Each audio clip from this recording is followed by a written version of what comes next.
will open that day, guaranteed. There's nothing worse than trying to find the right gift for somebody that already has everything. Whether that special present is for a Tampa Bay Buccaneers fan or an Alabama Crimson Tide backer, maybe Gramps is a lifelong Dallas Cowboys supporter, or your brother-in-law is in LSU Tiger territory. Know a member of the Baylor Alumni Association? Is there a better Father's Day gift for someone who's a Kansas City Chiefs fan? Send them the coolest present they'll open that day, guaranteed. Now, if your favorite pro team is the Buffalo Bills or those Minnesota Vikings, well, we're sorry about that. Also, if you're a New Mexico State Aggie or a Tulane Green Wave alum, not much they can do. After all, the name isn't nice effort, you had a pretty good season footballs.com. The name is championshipfootballs.com. The coolest present they'll open that day, guaranteed. Your client's going away for 10 years. Unless we swap first-round picks. Fantasy football draft season is upon us. It's time for you to put the PP back in the PPR league. With the sponsors of today's show, Manscaped. The leaders in below-the-waist grooming just launched the new Performance Package 4.0. Don't neglect your balls like the Packers front office has been neglecting Aaron Rodgers. Join the 2 million men worldwide who trust Manscaped and get ready for kickoff by going to manscaped.com for 20% off and free shipping with the promo code BELLYUPFANTASY. This will help you tame that Troy Polamalu in your pants. And good news for our international listeners. Their life-changing products are now available in Canada, the UK, across Europe, Australia, South Africa, and Singapore. All with the 20% off and free international shipping when you use the promo code BELLYUPFANTASY today. One of the best sponsors of the show is named Simbull. That's S-I-M-B-U-L-L. Simbull, where Wall Street meets sports gambling in this innovative app. The Simbull brings the fun of being able to play for the long term by purchasing, selling, and trading stocks of your teams. When your teams win, you win a payout. Well, when they lose, you don't lose money. The value of your team's share is all that matters, and it's easy to use. Just download the Simbull app on your Play Store and use the promo code MDSFantasy for a $10 deposit of at least $10 or more. Join the fun of investing in your team for the long haul, where the sportsbook edge is put back into your hands as the player. For the latest and most fun in sports gambling, download Simbull and again, use the promo code MDSFantasy for your $10 deposit bonus today.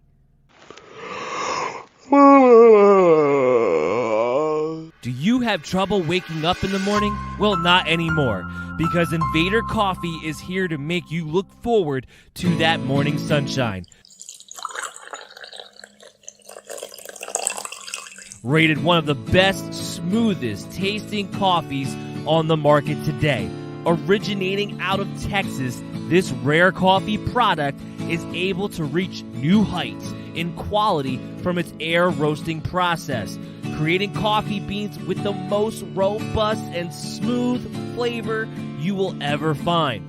So make your mornings more enjoyable by going to invadercoffee.com and use the promo code BELLYUP for 15% off your next purchase. Again, that is promo code BELLYUP for 15% off of your Invader Coffee purchase today at invadercoffee.com.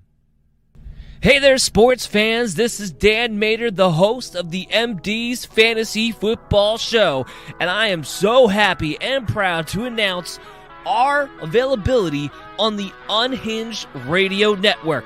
All you gotta do is go to unhingedsn.airtime.pro to catch us on Sundays at 12 to 1 p.m. or Monday, Thursday, and Fridays from 6 to 7:30 p.m. or on Tuesdays at 7 to 8 p.m. Eastern. That's right, we are available 5 days a week on the Radio Unhinged Network, now powered by Belly Up Sports, giving you the best fantasy football information you could possibly get out there to give yourselves, the MD Nation, the edge in your fantasy football leagues to become champions today. So check out Unhinged Radio and listen to sports talk in a whole new way today. This is the MD's Fantasy Football Show with Dan Mader, giving you the X's and O's of all things fantasy.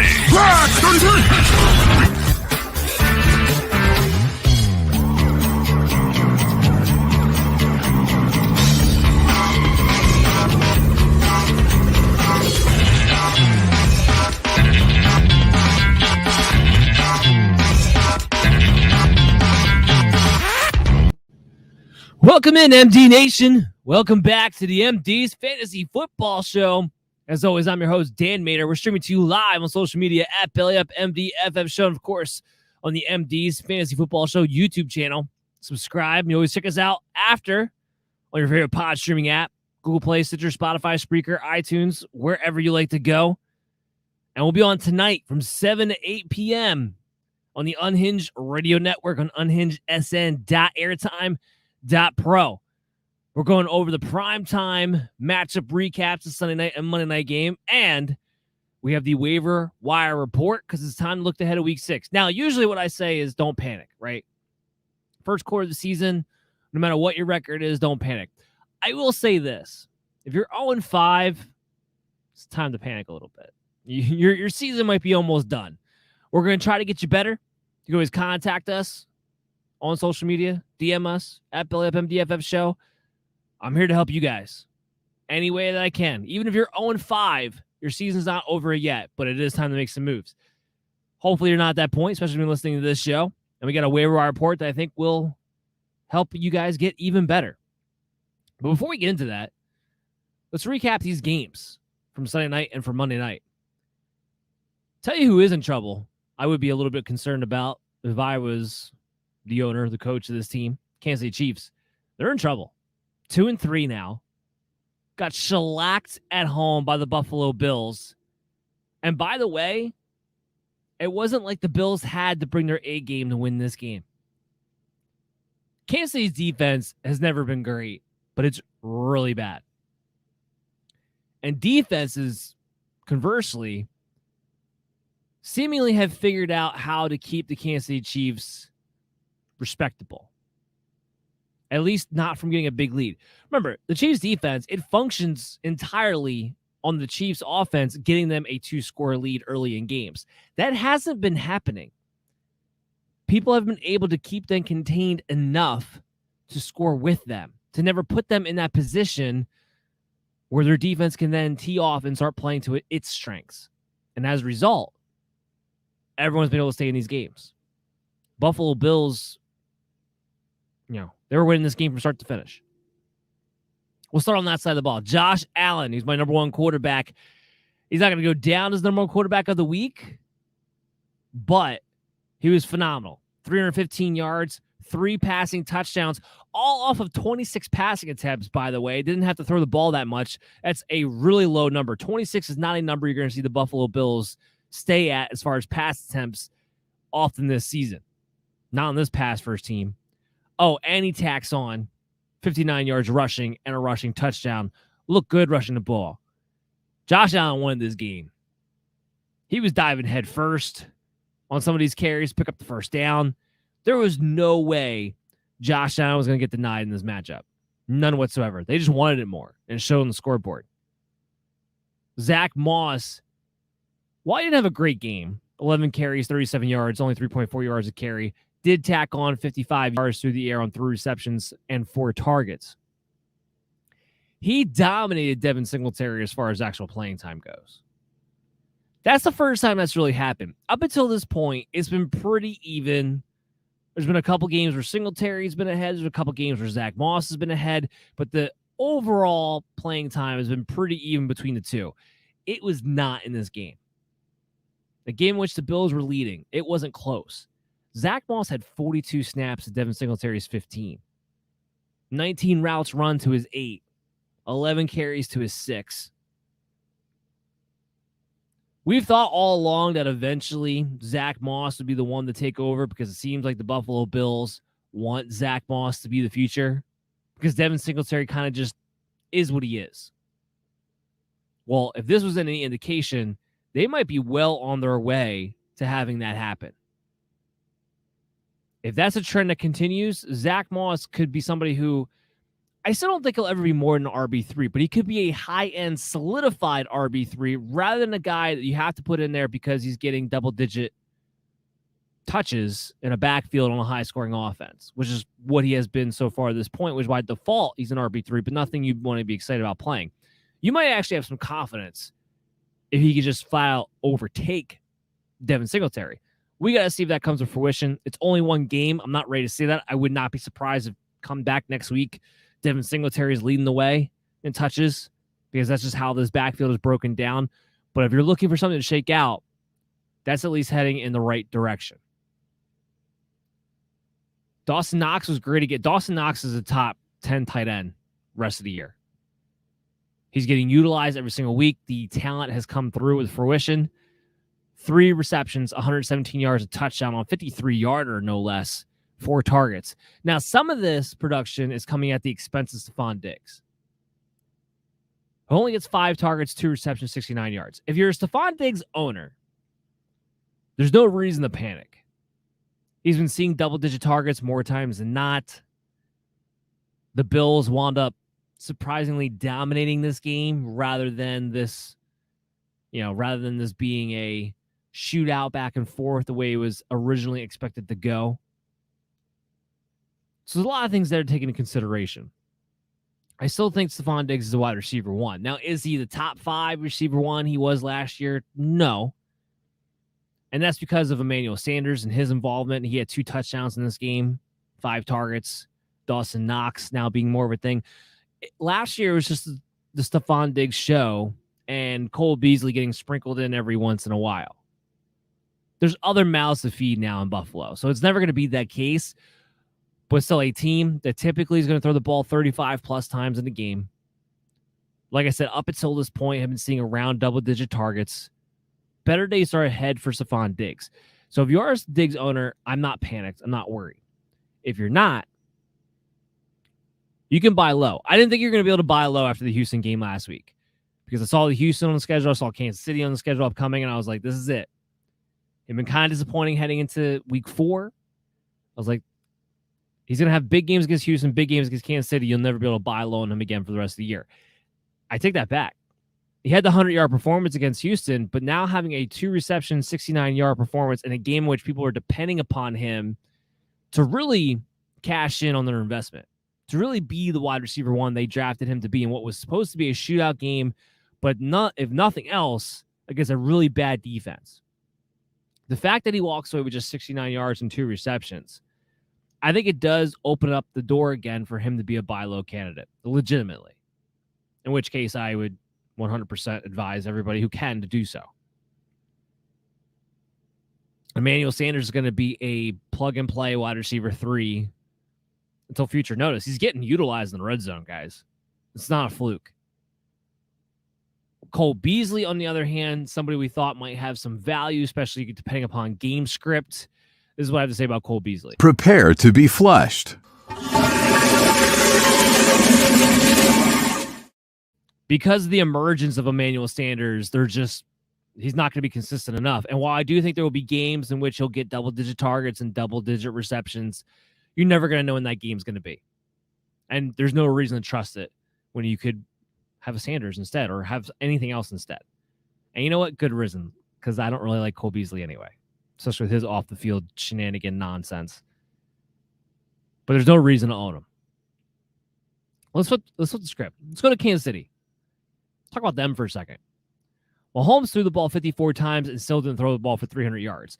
So, again, I want to point to that and say Buffalo's defense, and I've been saying it all year, but they're for real. That's a real defense. Last year, they were disappointing. They didn't play up to expectations. They are playing up to expectations this season.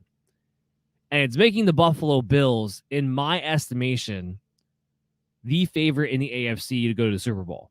Because right now, I don't see a more complete team on both sides of the ball than the Buffalo Bills in the AFC. I don't see it. I don't see anybody else in the AFC who's a more complete team than the Buffalo Bills right now. This is a big win for them. The whole Mahomes under 300 yards when he threw the ball 54 times and had to come back from behind. Yeah, that's an accomplishment. 2 touchdowns, 2 interceptions. Mahomes fantasy-wise, though, he tacked all 61 yards on the ground. He was fine. It wasn't great. The turnovers kind of got you a little bit, but he was fine. He was good. He was a QB1. You're not worried about that. Here's what you are worried about. Clyde Edwards-Helaire. Hurt, down, out. We don't know exactly how long yet, but it does sound like it could be a month. Somewhere along those lines. We're still waiting to get the exact results from that, at least as of taping the show. Maybe we'll know by later on today before the waiver wire actually hits. But it could be multiple games. So, as you can imagine, we're going to talk about Darrell Williams when we get to the waiver wire section at the end of the show. But it's not just him. Even before Clyde Edwards-Helaire got hurt, Jerick McKinnon was getting mixed in. Darrell Williams, the 2 weeks previous, was already getting more playing time as it was. When Clyde Edwards-Helaire comes back, this might not necessarily be his backfield anymore. He might be in a committee regardless, which means Williams, he doesn't just have value because he's a handcuff, who's now the starter. He's going to have value the rest of the season because he might be the goal line guy. And that wasn't just this week because Edwards-Helaire got hurt. So Darrell Williams is something we have to keep our eye on. In this game, 5 carries, 27 yards. Good efficiency rate. They weren't, obviously the Chiefs were not in position to run the ball a whole hell of a lot in this game. Does tack on 3 receptions for 18 yards. Jerick McKinnon, 2 receptions, 13 yards in this matchup. The big thing, you look at their targets route run, Williams had 24, McKinnon had 22. So you kind of like that from some standpoint because now you're looking at this thing like, hey, you know what? We got 2 guys that are going to be allowed to split. Darrell Williams, they've always liked him in pass protection, but I think you're going to see Williams and McKinnon split the passing down work. Now, I don't know about the carries. Williams will definitely get the goal line. I think that's a given because he was doing that even with Helaire in there. I think he's a better runner at this point than McKinnon. I think he's there more to be a pass catcher. But something to kind of keep your eye on it. Maybe McKinnon's not going to make my waiver wire report, but half point, full point PPR is a dart throw. He could be in the conversation depending on how this whole thing shakes out. I wouldn't be surprised if they decided, you know what, McKinnon's going to be our pass catching back and Darrell Williams is going to handle everything in between. I wouldn't be surprised if that happened. Now, because, again, the utilization in this game, Darrell Williams had 2 more routes run than Jerick McKinnon. So if you're going to pick up Darrell Williams, you like that because now it's like, okay, I'm getting a guy who I know is going to get the red zone work, but also have an opportunity to catch the ball in the Chiefs offense. That's what you're looking for. That's what you're happy about. Tyreek Hill, he had a knee sprain, but a very, very minor one because they're already saying that they expect him to play this Sunday, week 6. Same thing with Travis Kelce and the shoulder issue or stinger, they called it. He's expected to play. So injuries, but nothing major. Tyreek Hill still walking away with double-digit targets, 7 receptions. It happened for 63 yards, but this was not going to be an easy matchup. We all knew this with Tre'Davious White, and again, this Buffalo Bills defense being for real. But they were trying like hell to get him involved. Travis Kelce gets a touchdown, 6 receptions, 57 yards, 10 targets. So he still has a nice tight end 1 fantasy day for you. Mecole Hardman. How about this one? He gets double-digit targets, 9 receptions, 76 yards. Now, Mecole Hardman's, you're not going to go pick him up. You're just not. We've seen him flash before and then disappear all the same. We know Josh Gordon, who made his debut in this game, got, 1 target for 11 yards. They brought in Josh Gordon to compete with Hardman, Robinson, Pringle to take that second receiver spot. So good for you for Hardman for having a game where you did something where Kansas City was trailing from behind and it mattered not at all anyway. But this is not an indication of something to come, to continue at all whatsoever. But really interesting days ahead for the Kansas City Chiefs. They're going to have to do some soul searching I believe, especially defensively. But offensively, too. I mean, they have not been the same efficient Chiefs team that they were a season ago. So here's what we're going to do. We're going to hit a quick break. We'll come back on the other side. We'll talk about the Monday night game. What a great game that was. And then we'll have the waiver wire report soon after that. So everybody stay tuned on the MD's Fantasy Football Show. We'll be back with you right after this. The NFL is back in action, and so is winning season at MyBookie. With over $500,000 in contest prize money, winning season makes the big games better and the victories even sweeter. Head to MyBookie.ag and choose from a variety of boost contests and promotions up for grabs, highlighted by the crown jewel of winning season, the famed MyBookie Super Contest. And it only costs $10 to enter. Pick 5 games against the spread each week. Each win earns you a point, and each point gets you closer to the grand prize. If you missed out on week 1, don't even sweat it, because entries are still open, and all it takes is one solid week to get you back in the mix.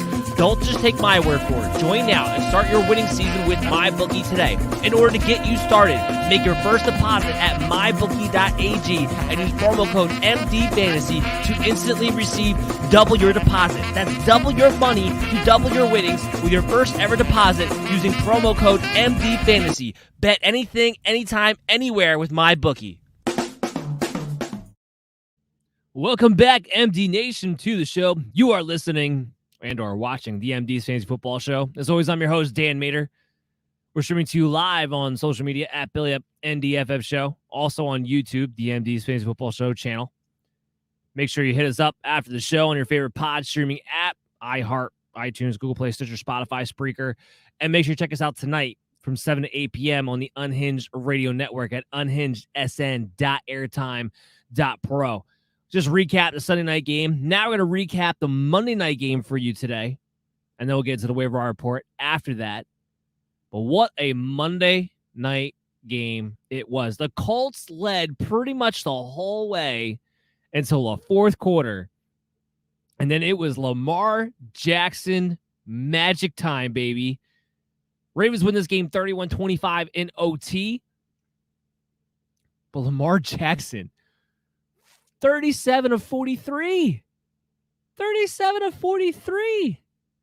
What a completion percentage. 442 passing yards, 4 passing touchdowns. Oh, by the way, tacked on 62 yards on the ground. Tyson Williams was active in this game. He had 4 carries, Latavius Murray 6. Lamar Jackson, he's just the offense. He's Superman. Lamar Jackson's Superman. He's the lead ball carrier. He's the passer. He's the engine. He's the offense. If the Ravens keep winning games, he's the MVP. That's what he's playing like right now. Fantasy-wise, you love to see it. I mean, the only thing he didn't do was rush for a touchdown on top of everything else. That's the only thing he didn't do. By the way, while he was on his way to throwing for almost 500 yards in this game, took a couple of familiar foe faces with him along the way. Mark Andrews hadn't gotten to the end zone yet this season, comes out with a huge game, the tight end 1 performance on the week, 13 targets, 11 receptions, 147 yards, and 2 touchdowns. 2 touchdowns. Sammy Watkins goes down with a hamstring injury, so the targets really got consolidated around Mark Andrews. Oh, and of course, Marquise Brown, who's been having one hell of a year. 9 receptions, 125 yards, and 2 touchdowns in his own right on 10 targets. Marquise Brown's a must-play wide receiver, too, every single week. The Ravens are throwing the ball more, but more importantly than the Ravens throwing the ball more, Lamar Jackson's throwing the ball deep. They're taking shots. They're giving Marquise Brown opportunities to be a big play threat. And he looks thicker. He looks better. He's developed. He's getting off the line of scrimmage better. He's explosive as he's ever been. But he has definitely developed his skills. And he's becoming a very, very dangerous wide receiver in an offense that's not still not throwing the ball a ton. I mean, they threw the ball a lot in this game, yes. But still, in general speaking, not throwing the ball a ton. But throwing the ball more and being more aggressive while doing so. And as a result, he's going off like Donkey Kong. We have to see what happens when Rashad Bateman gets thrown into this mix. And what's funny is now he's going to practice. They wanted to hold him on extra week, so he gets to practice a full week this week and then make his debut week 6. And all of a sudden now that's going to be the week that Sammy Watkins, we have to find out what the hamstring injury is going to be, but he maybe misses with the hamstring and Bateman can go ahead and just slide into that Watkins role, which is kind of what we expected from him in the first place from the get-go. So that's going to be interesting to see how that all breaks down. But you love to see this from Mark Andrews, especially, who have been okay, but being that he hasn't found the end zone, hasn't been really the top 5 tight end that you drafted him to be. Well, he turned in a huge performance in this one to get things going. And the Colts just continue to be a team that you can just take advantage of. You got a wide receiver or quarterback playing against the Colts, play them. Because while their front 4 is still really good and they're not the easiest team to run on, you could throw the ball a ton on this team. A ton. But the Colts are good fantasy-wise too. Carson Wentz played really well. Really, again, they were leading this game all the way up until the fourth quarter, and they just collapsed in the fourth quarter. But Carson Wentz played really well in this game. 25 of 35, 400 yards passing, 2 passing touchdowns in his own right. Jonathan Taylor comes through on the ground, 15 carries, 53 yards, a touchdown. I will say this, though. I found it a little bit concerning that Marlon Mack is now finding his way into the rotation. It's like, oh, yeah, we're going to trade you. We're going to make you inactive the week we say we're going to try to trade you because we don't want to get you hurt. Now we've gone the other way where we're trying to showcase you, I guess. He had 5 carries, 47 yards. He was efficient with this one today. But it's just a little concerning as a Jonathan Taylor owner. I have now to watch Marlon Mack get involved, and you're already, you know you're dealing with Nyheim Hines on a week in, week out basis as it is. Although I will say in this game, Taylor was the pass catcher. Because while he got you 53 yards on the ground on a touchdown and wasn't particularly efficient with his yards per carry, 3.5, bust a 76-yard screen reception for a touchdown in this game. 4 targets, 3 receptions, 116 yards on the day. So he has a huge fantasy game in his own right. He's starting to play like an RB1 over the past couple of weeks and getting going himself. 18 touches for Jonathan Taylor. That's what you're hoping for. You're hoping for 18-plus touches out of him in any given week. Nyheim Hines was not involved in the passing game. This is the second week in a row Nyheim Hines hasn't been involved, which makes me a little bit concerned because now that means that probably next week he's going to have like double-digit touches or something. Outside of that, Michael Pittman is the only other fantasy-relevant Colts player.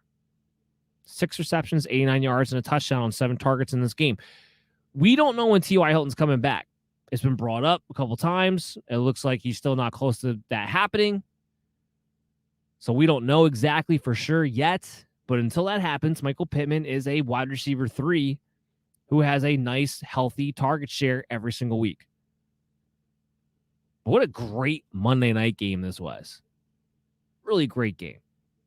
Fantasy-wise, I mean, Lamar Jackson is just unbelievable. Nothing really changed out of these two teams, like I said. And Latavius Murray still has to operate as the lead back, but he's a volume-based situational RB3 at best. And that's it. At least Tyson Williams was allowed to be active again. Le'Veon Bell wasn't. Devonta Freeman got his 1 carry, and that was it. I'm never going to be excited to play Latavius, but he has to be the lead guy for now. That's going to do it for the Monday night recap. So I want to hit one more break, get one more word from a sponsor, because then we'll talk about the waiver wire report, and then we'll end the show. That's all coming up here on the MD's Fantasy Football Show. So stay tuned. We'll be back right after this. Your client's going away for 10 years. Unless we swap first-round picks. Fantasy football draft season is upon us. It's time for you to put the PP back in the PPR league with the sponsors of today's show, Manscaped. The leaders in below-the-waist grooming just launched the new Performance Package 4.0. Don't neglect your balls like the Packers front office has been neglecting Aaron Rodgers.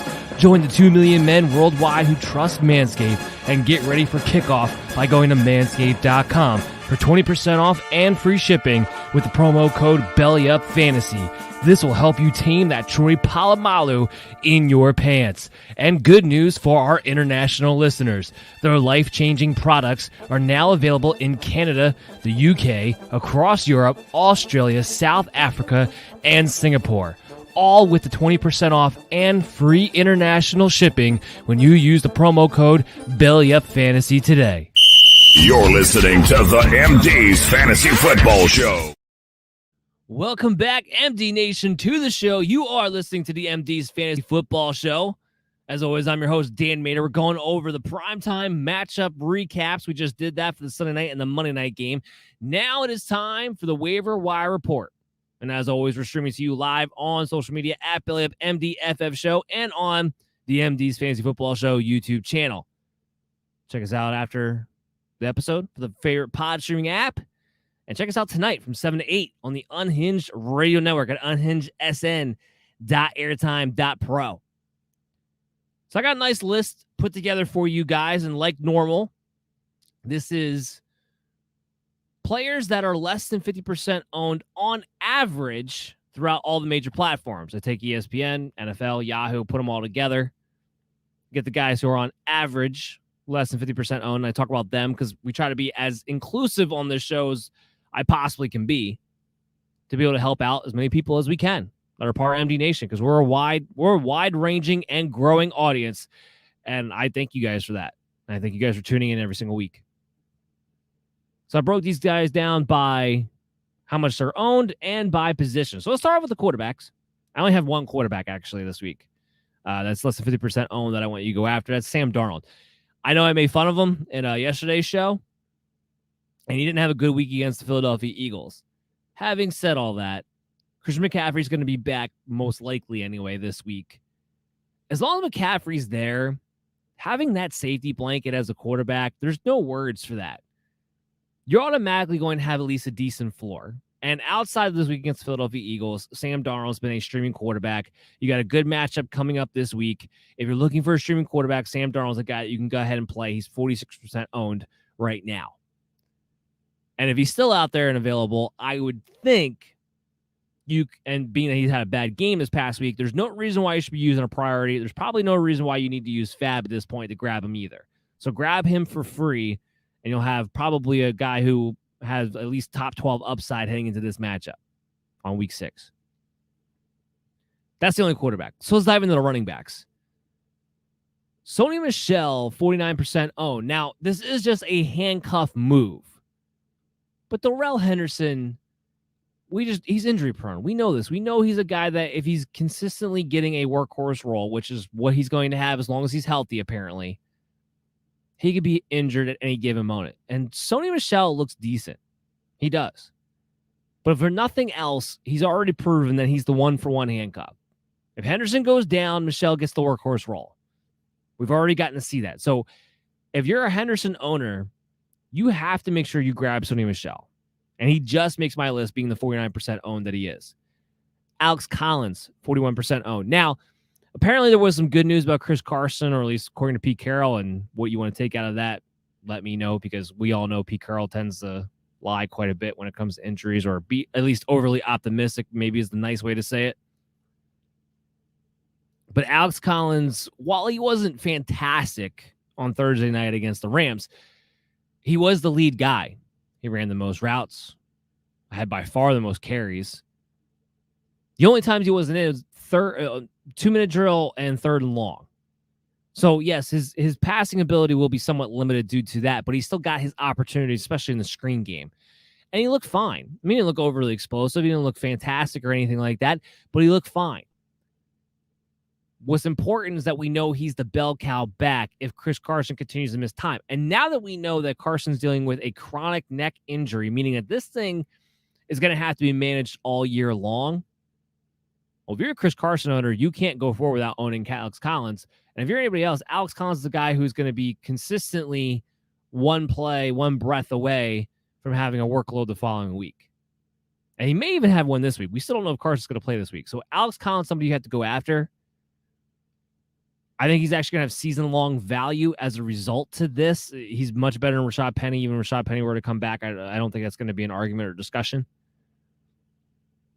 So I'm going to spend about maybe 15%, 20% of my fab. I don't want to go crazy. This isn't a guy I want to drop 50% on because he's still not fantastic. He's not awesome in his own right. He's still not Chris Carson, 100% healthy in his own right. And it's not a guy that, like, you don't have a set period of time. Like, I know, like, for the next month, or I know for the next 6 weeks, or I know for 8 weeks, or I know for the season, I got a starting guy here. It's going to be a week-to-week basis thing. But 20-25% of my fab, if I'm looking for a running back who's going to have some value in and out throughout the entire season, priority, yeah. If you're a Chris Carson owner, make sure you grab him. If you're a Chris Carson owner, I think you got to go 30-35%. I'd hate to do that because I don't think Alex Collins is a league winner. But I think you have to. You have to protect yourself. Kenneth Gainwell. Now, I know this week he didn't do much because they tried to actually give the ball to Miles Sanders, which was different than what they've done so far this season. But we all saw how that went. Yes, they won the game, but Miles Sanders was crap. I think it's very likely, at least in the passing game, they go back to Kenneth Gainwell starting next week. Especially playing against Tampa Bay this upcoming week, Thursday night, where you can't run the ball anyway. The only way you can attack Tampa Bay is through the air with the running backs. I think you're going to see Kenneth Gainwell, who's the more explosive pass catcher, be really utilized on Thursday. Now, I'm not saying you pick him up and play him, but I think there's a good chance that he'll be more heavily owned after this Thursday's game when he has a good performance on primetime television. That's more my point. That's more what I'm getting at. I still think he's going to take over this job from Miles Sanders at some point this season. So go get Kenneth Gainwell. At this point, 36% owned, coming off of a bad week. If he's still available in your league, I don't think you'd have to use any resources to get him. So that's the other good news. He's a free running back, essentially, who is a lotto ticket. Sticking with the running backs, of course, Darrell Williams. He's only 7% owned. So this is going to be the guy everyone goes after. Again, we don't know the definitive timeline for Clyde Edwards-Helaire, but what we do know is Darrell Williams playing more and more regardless. And while I don't expect him to be the workhorse, quote unquote, I do think McKinnon will be involved enough where it won't be Williams just kind of running away with all the touches. We know that he'll get the goal line looks, that they don't mind giving him goal line looks and actually letting him run the football because he'll actually convert. He is trusted on pass protection, therefore gets his opportunities in the passing game, and it's still the Kansas City Chiefs offense. So I'm in. If I'm Clyde Edwards-Helaire, I'm owner. I'm going 40%. I'm going 40%. If I'm not, and I don't think the Clyde Edwards-Helaire owner in my league is going to go after him necessarily, I think 30, 35. Because I think he's in another situation where even if, Clyde Edwards-Helaire is not gone all season, he's not expected to be, I think he will have value throughout the year. So this isn't just a one-off situation either. And I'm willing to be a little bit more aggressive. And, of course, there's a priority on him. Ramondre Stevenson, again, like I said, I said he was going to make my list during yesterday's show. But more so as a stash and hold, see where Harris's ribs are at. See if Stevenson can bridge the gap between runner and receiver.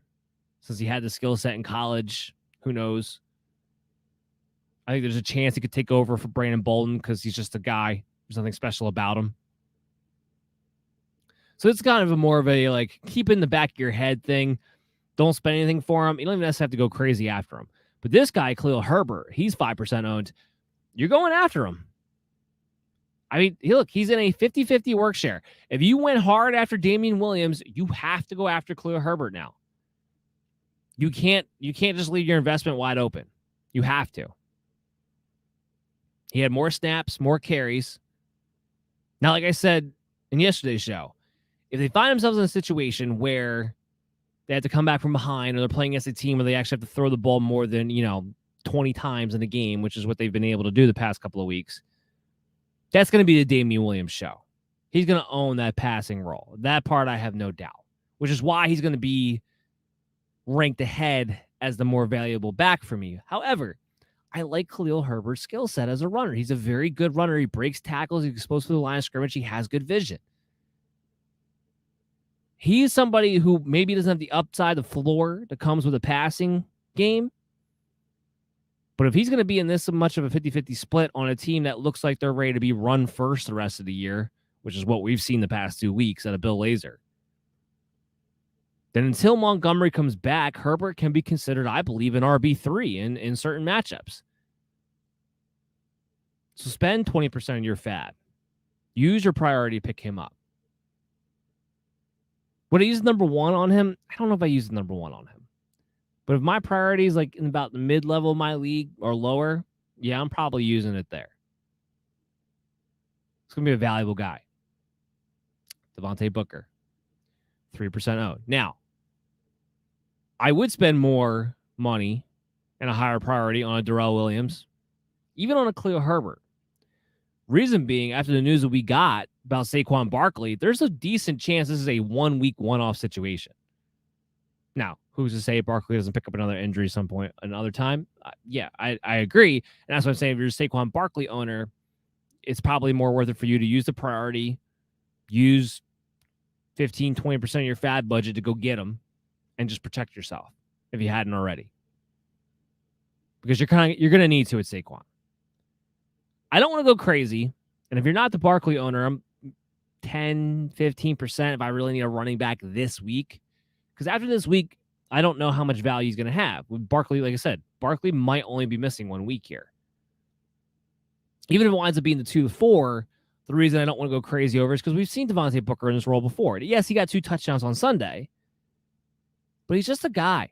He's very average at everything he does. And even if he gets a workhorse role, he's still at best a low-end RB2, more like a volume-based RB3.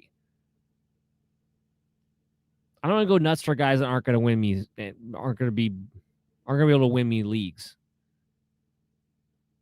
even though their running backs are getting double-digit touches.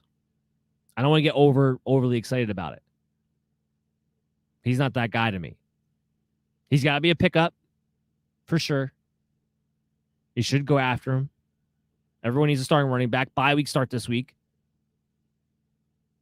But I really feel like he only has value to the Barkley owner after this week. Now let's get into the wide receivers. Rondale Moore, 37% owned, top of my list, along with Christian Kirk, who's 28% owned. That needs to be the other way around. I know, again, Rondale Moore actually had better utilization and for the first time had more routes run than Christian Kirk. But before that, Christian Kirk had been dominating the routes run. He's higher up the food chain on the wide receiver list for the Arizona Cardinals. If AJ Green does go kaput or gets hurt, he's the one who goes to number 2. Rondale Moore then moves into the slot. Christian Kirk should be more owned than Rondale Moore. Okay? Plain and simple. He should be. Are they both boomer bust wide receiver 4s until further notice? Yeah, 100%. But they both should be owned. Jamison Crowder, 32% owned. I know it wasn't the game you're looking for against Atlanta. It doesn't change the fact double-digit targets are going to happen more times than not, given the game script and given the fact he plays a slot receiver position, which is what Zach Wilson wants to go to with the football. So I know against Atlanta it was a little bit disappointing. However, especially full-point PPR leagues, Crowder's a nice little receiver to be able to plug and play, and you're going to need a guy like that as a spot starter throughout your bye weeks. I think you can get him for free, maybe 5% of your fab at most. I'm not going to waste a priority on him because there's other receivers you can be had, like a Moore, like a Kirk, like a Tim Patrick, who's still only 29% owned. Guys, Tim Patrick produces. He is a low-end wide receiver 3, high-end wide receiver 4 with a high floor every single week because he produces when he gets to be the starter. When are we going to get this through our brains? He needs to be more than 29% owned. Josh Gordon, still in my speculatory territory. He makes the list, 24% owned. Of course, his ownership shot up through the roof quite a bit, but still, he's got a long way to go before he's back in football shape, before he can prove he can actually be the dependable third pass catcher in the Kansas City Chiefs that you're hoping he's going to be by picking him up in the first place. Still a lot of what ifs with the Josh Gordon situation, so nothing more than a valuable luxury stash. Kadarius Toney, of course, makes my list, 12% owned. However, I'm not going to use priority, and I'm not going to use fab. Again, is another situation where we don't know if he's even going to be available this week. Put on top of the fact that Sterling Shepard and Darius Slayton Even if they're not back this week, they'll probably be back the following week. Shepard's going to take his slot receiver role back. So while Kadarius Toney had this big breakout game, I wouldn't be surprised if we don't hear from him again for a while, depending on what happens this week. So he makes the list because if Toney can go and there is still no Shepard and there is still no Slayton, we already know there's probably not going to be a Galladay, and he's back to being the de facto, only receiver left standing, you're going to want to play him next week. So that's why he makes the list, but it actually might not be a likely scenario. Now we move to the tight ends. Tyler Conklin, 23% owned. I know he didn't have the great week against Detroit. He's still been too consistently involved, still had the routes run, still had the utilization at the end of the day. And we need tight ends who are streamers. He's a streaming available tight end. You know who else is? Zach Ertz. He's 19% owned. Not exciting. Is he still splitting with Dallas Goedert? Yeah, but that's the point. If Dallas Goedert is going to be more than 50% owned and started more times than not, then Zach Ertz has to be too. In fact, Zach Ertz has actually been more targeted than Dallas Goedert so far this season. But you can't have Dallas Goedert playing as a low-end tight end one that you're hoping gets a touchdown for you and not own and be doing the same exact thing with Zach Ertz because they're getting the same exact snaps, same exact utilization, same exact routes run, everything down the board. It's 50-50 all the way. So if that many people have Goddard, you should have Zach Ertz too. And then last but not least, my tight end sleeper of the week, Dan Arnold, 1% owned, got 8 targets last week. Something that I think with no DJ Chark and a volume-based offense, because they all suck, the defense is terrible, concept to come back from behind, I think it's something that actually could be sustainable in that range, making Dan Arnold a soon-to-be top-end streaming tight end on a week-to-week basis. So somebody kind of keep your eye out on there too. That's going to do it for the show. That's my waiver wire report, guys. Hope you all enjoyed it. Remember, we got a new time.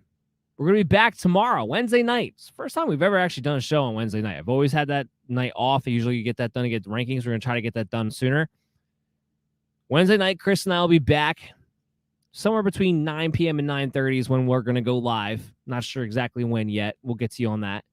Make sure to follow us along on social media at BellyUpMDFF Show and subscribe to our YouTube channel, the MD's Fantasy Football Show, so that way you don't miss anything. But we're going to be back with the Thursday night and the early Sunday matchup game preview for Week 6. Getting you guys going, getting done earlier in the week as we go back to our Monday through Friday normal schedule, or new normal schedule, I should say. That's going to do it for the show today, guys. I hope you all enjoyed it. We'll talk to you again real soon. Good luck on your waiver wire.